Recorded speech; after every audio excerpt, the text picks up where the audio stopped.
مش بانكيك أحلى مليون مرة من البانكيك من السعودية.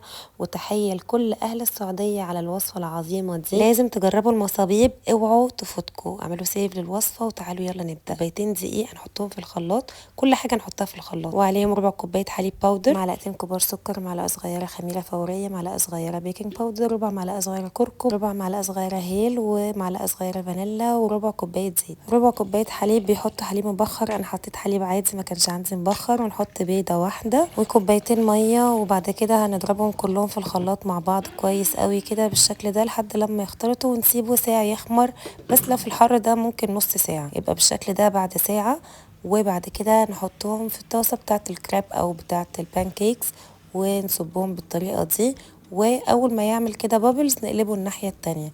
بياخد تقريبا دقيقه. وعايزه اقول لكم طعمه يجنن وخطير. غطيته بس عشان ما ينشفش، بس اكتشفت ان هو ما نشفش خالص، كان عادي مش لازم تغطوه. ريحته تجنن وطعمه احلى. وكررت بقى زي ما انتم شايفين، ممكن تعملوه في اي طاسه اكيد، مش لازم بتاعه البانكيك او الكريب.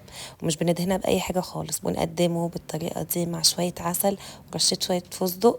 طعمه يجنن وخطير، احلى مليون مره من اي بانكيك هتجربوه. جربوه هيعجبكم قوي. هو شبه القطايف برضو بس مش قطايف. يلا بألف هنا، وما تنسوش تعملوا لي فولو انا وشو حلو.